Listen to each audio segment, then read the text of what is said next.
नमस्कार. नमस्कार. तुमचं नाव आणि इथला पत्ता सांगा. कमलाकर वसंत धावते, राहणार नांदुर तालुका इगतपुरी, जिल्हा नाशिक. तर आपण नांदूर वैद्य या गावामध्ये बरोबर आहे. तर आपण आता तुमच्या या तबेल्यामध्ये उभे आहे, गोठ्यामध्ये बरोबर आहे. तर आपण आता ही म्हैस आणलेली गुजरातवरून आणलेली. तुम्ही आल्या आल्या मला सांगत होते की आपण गुजरातवरून म्हैस आणलेली बरोबर आहे. तर साधारण किती दिवस झाले सर म्हैस आणून आपल्याला? 25 दिवस झाले. 25 दिवस झाले. बरं. आणि तुम्ही मिल्क चार्जर त्या म्हशीला चालू केलेलं आहे बरोबर आहे. लगेच चालू केलं. आणल्या तिला मिल्क चार्जर चालू केलं. तुम्ही या अगोदरही मिल्क चार्जर आपल्या ज्या गायी आहे जर्सी गायींचा वापर चालू होता आपल्या बरोबर.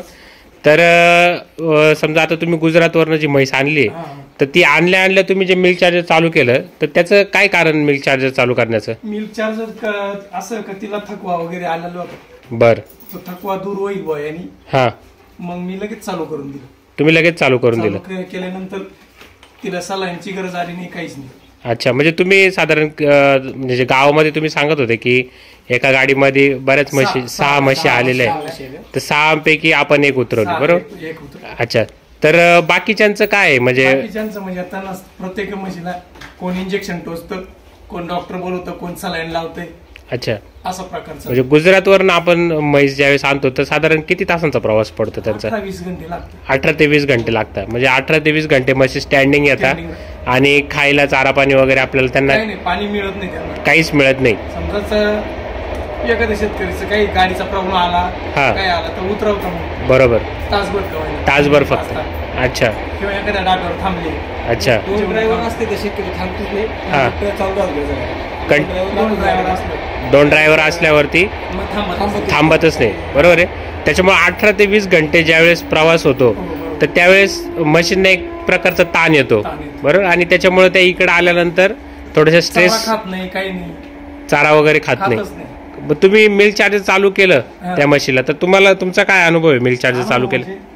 तिचं चारा बिरा व्यवस्थित, खाणं पिणं सगळं व्यवस्थित चालू आहे. अच्छा, म्हणजे खाणं व्यवस्थित चालू आहे.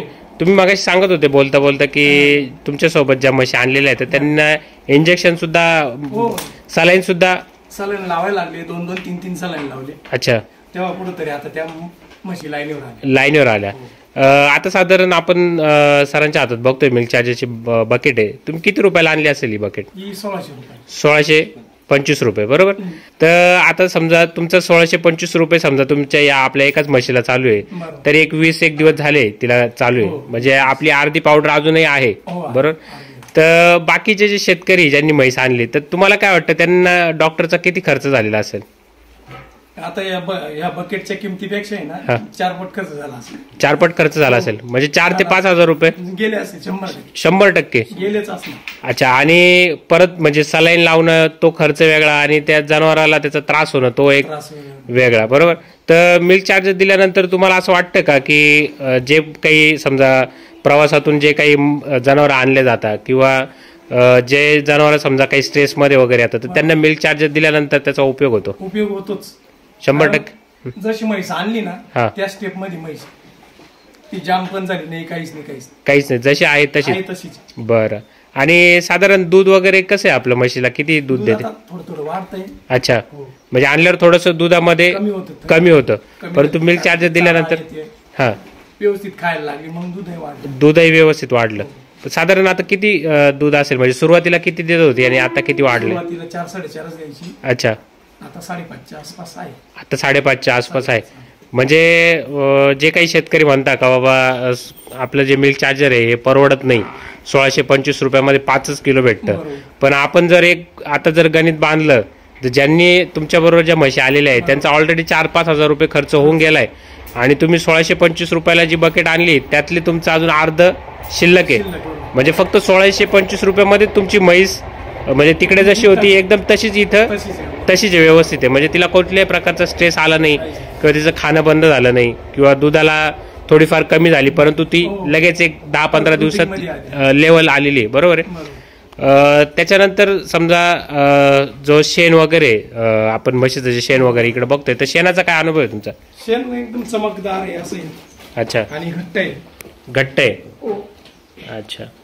तर बाकीचे जे काही शेतकरी आहे समजा तुमच्या समजा आपल्या गावामध्ये किंवा आपल्या आसपासच्या गावांमध्ये, आता तुमच्या भागामध्ये दूध व्यवसाय हा खूप मोठ्या प्रमाणात केला जातो, बरोबर आहे. तर बरेचशा अशा समस्या राहतात जनावरांच्या, तर त्याच्यासाठी तुम्हाला काय वाटतं? म्हणजे तुम्ही आपल्या गायींना पण चारत होते, मिल्क चार्जर चालूच होतं आपलं कंटिन्यू, तर तुम्ही काय सांगाल इतर शेतकऱ्यांना की मिल्क चार्जर त्यांनी सुद्धा चारावं, मिल्क चार्जर चारावं, चारायला पाहिजे, त्याच्यापासून नक्कीच फायदा होतो? नक्की फायदा. बरं. कारण जनावर सुद्धा व्यवस्थित राहतात, हा, त्यांचे दूध पाणी म्हणजे आजार पाणी येत नाही त्यांना, आजार वगैरे जनावरांना येत नाही. बरं. म्हणजे त्यांची कार्यशक्ती वाढते, कार्यक्षमता, जी इम्युनिटी पॉवर आपण जे म्हणतो ती जनावरांची वाढते आणि पचनशक्ती सुद्धा सुरळीत चालते.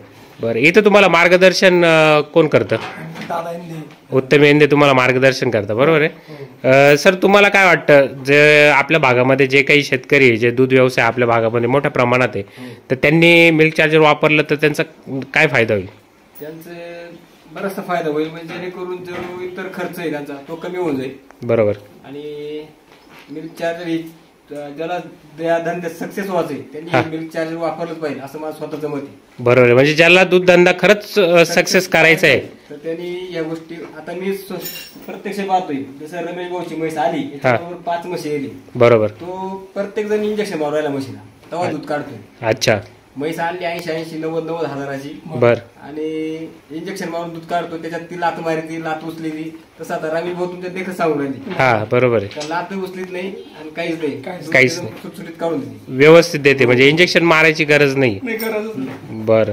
सर, इतर आपल्या ज्या भागामध्ये समजा कोणाला मिल्क चार्जर जर हवा असेल, बरोबर, तर त्याच्यासाठी तुमचा मोबाईल नंबर आणि आपलं गाव शॉपचं नाव सांगा. माझा नंबर 97 62 93 26 45. अच्छा. आपलं नांदूर वैद्यमध्ये मिल्क चार्जर ज्या कोणाला लागेल, म्हणजे आजूबाजूचे जे गाव आहे तिथे ज्यांना कोणाला लागेल तर तो आपल्याकडे उपलब्ध होऊन जाईल. आपण आता ही म्हैस बघतोय सर, आपण जिला मिल्क चार्जर चालू आहे आणि तिकडे जे आहेत त्यांना आपलं मिल्क चार्जर चालू नाही, बरोबर आहे.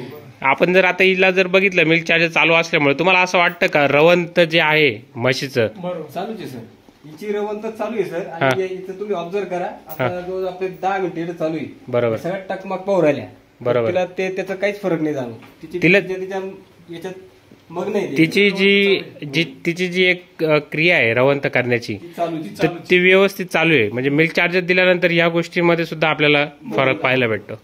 बरोबर, ठीक आहे.